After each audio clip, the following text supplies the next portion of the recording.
झारखंड की राजनीति को बदलने के लिए एक नया चेहरा सामने आ चुका है। झारखंड में 1932 का खतियान लागू होने से राज्य के 45 लाख लोग एक झटके में ही शरणार्थी बन जाएंगे।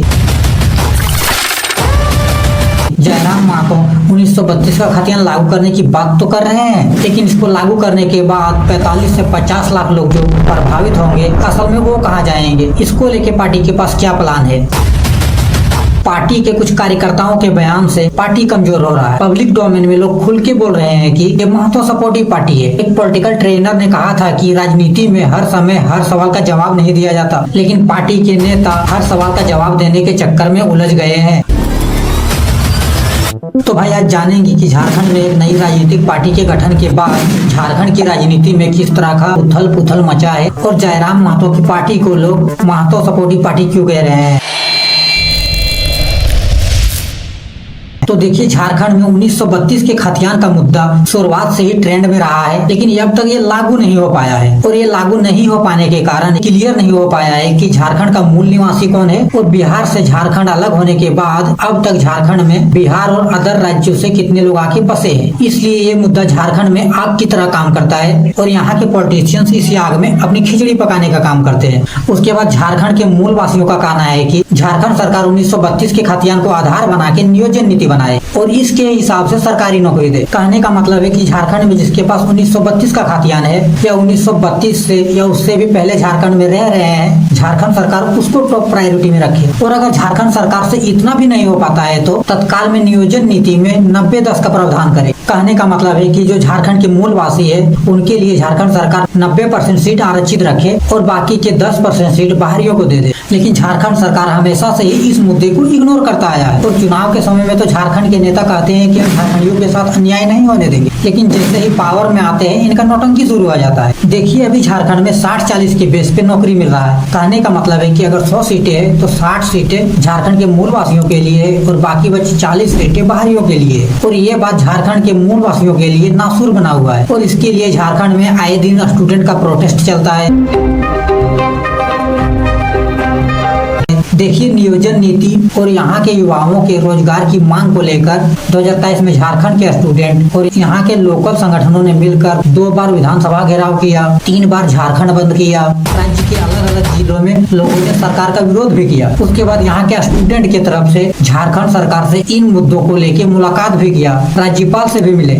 और पिछले 3 सालों से झारखंड में 1932 का खतियान लागू करने के लिए और डोमिसाइल नीति बनाने के लिए यहाँ के लोगों ने आंदोलन भी किया, लेकिन इसके बावजूद भी हेमंत सोरेन राज्य के लोगों के लिए कोई ढंग का सॉल्यूशन नहीं निकाल पाए। हालांकि हेमंत सोरेन की सरकार ने राज्य विधानसभा का विशेष सत्र बुलाकर 1932 का खतियान आधारित डोमिसाइल नीति और रिक्रूटमेंट बिल पारित किया था, लेकिन 3 महीने के अंदर ही झारखंड हाईकोर्ट ने इसे असंवैधानिक बता के खारिज कर दिया। और उसके बाद झारखंड हाईकोर्ट के फैसले को चैलेंज करने के लिए हेमंत सोरेन की सरकार ने सुप्रीम कोर्ट भी जाने का फैसला किया, लेकिन हेमंत सोरेन की सरकार कभी सुप्रीम कोर्ट गया ही नहीं। और हेमंत सोरेन यहाँ के स्थानीय लोगों को 3 सालों से आश्वासन ही दे रहे हैं कि हम यहाँ के युवाओं के साथ अन्याय नहीं होने देंगे। और जब हेमंत सोरेन के झूठे आश्वासन से लोग परेशान हो गए, तब जाके 28 जून 2023 को जयराम महतो ने पार्टी बना के चुनाव लड़ने का ऐलान कर दिया और तब से झारखंड की राजनीति में खलबली मचा है। और इस खलबली के पीछे का कारण है जनता से अटैचमेंट।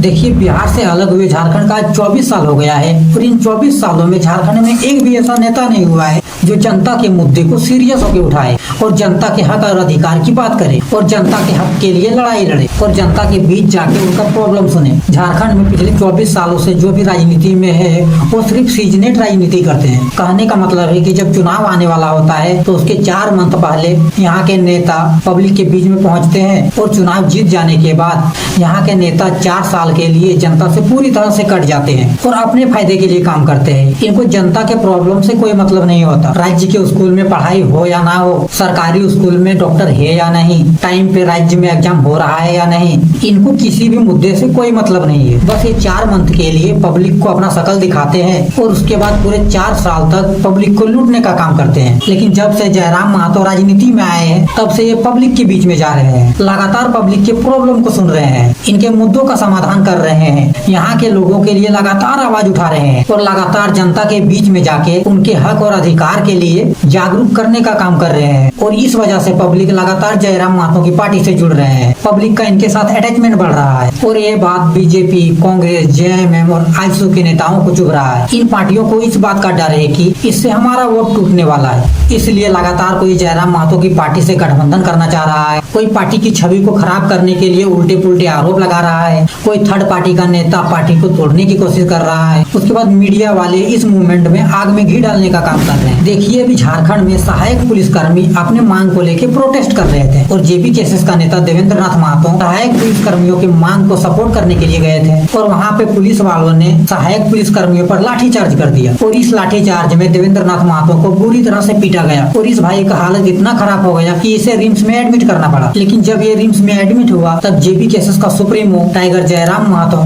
देवेंद्र नाथ महतो से मिलने नहीं जा सके और इस बात को झारखंड में जो न्यूज चैनल वाले हैं इन लोगों ने इस बात को इतना हाईलाइट करके दिखाया है ना, ऐसा लग रहा है जैसे देश का सबसे बड़ा मुद्दा हो। हर न्यूज चैनल वाला बस यही जानना चाह रहा था कि देवेंद्र नाथ महतो से जयराम महतो मिलने क्यों नहीं गए, जबकि न्यूज चैनल वालों को हेमंत सोरेन से पूछना चाहिए कि आपकी सरकार में पुलिस वाले इतना अत्याचार क्यों कर रहे हैं। लेकिन न्यूज चैनल वालों ने उल्टा पुल्टा क्वेश्चन पूछ के जयराम महतो को बलि का बकरा बनाया और इस एक इंसिडेंट से जो जयराम महतो को फेसबुक, इंस्टा, यूट्यूब या सोशल मीडिया के माध्यम से देख रहे थे, इनको फॉलो कर रहे थे, उनकी नजरों में जयराम महतो की छवि खराब हो गया। उसके बाद न्यूज चैनल वाले उल्टे पुल्टे सवाल पूछ के पार्टी के सदस्य को उलझा भी रहे हैं। कोई पूछ रहा है अगर आपको पार्टी टिकट नहीं देगा तो आप क्या करेंगे, कोई पूछ रहा है आपके पार्टी में ही मतभेद है तो आप कैसे चुनाव लड़ेंगे। यहाँ तक कि न्यूज चैनल वाले ये तक बोल दे रहे हैं कि जेबी केसेस तो महतो की पार्टी है तो फिर दूसरे कम्युनिटी के लोग आपको वोट कैसे करेंगे। और ऐसे ढेरों सवाल न्यूज चैनल वालों ने पूछ के पार्टी को बैकफुट में लाके खड़ा कर दिया, आपस में लड़ने और भिड़ने जैसा हालात बना दिया है। देखिए न्यूज चैनल वालों का तो काम ही यही है, लेकिन जो पार्टी के टॉप लीडर है जिनको जिम्मेदारी दिया गया है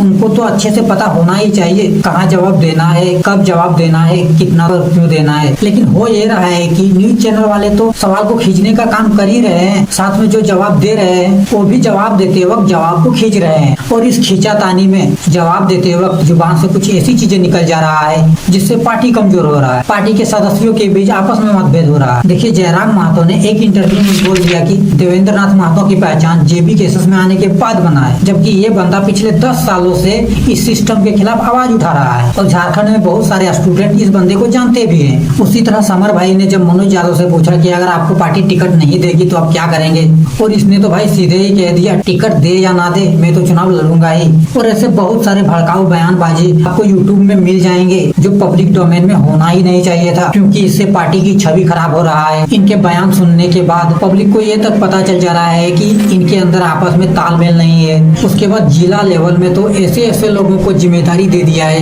राजनीति के बारे में कुछ भी नहीं आ रहा है और वो सिर्फ अपने पद को बताने का ही काम कर रहे हैं। कोई कैमरे में आके अपने आप को युवा मोर्चा का अध्यक्ष बता रहा है, कोई अपने आप को जिला अध्यक्ष बता रहा है, कोई अपने आप को महिला मोर्चा का अध्यक्ष बता रहा है और जिनको जिला लेवल में जिम्मेदारी दिया गया है वो सारे सिर्फ अपना पद ही बताने का काम कर रहे हैं। उसके बाद हर कोई अपने आप को क्रांतिकारी बता के चुनाव लड़ना चाह रहा है। तो भाई चुनाव है, एग्जाम नहीं। चुनाव और एग्जाम में फर्क होता है। तो भाई नेक्स्ट वीडियो में जानेंगे कि आखिरकार जयराम महतो की पार्टी को लोग महतो पार्टी क्यों कह रहे हैं। तो जय हिंद, जय भारत।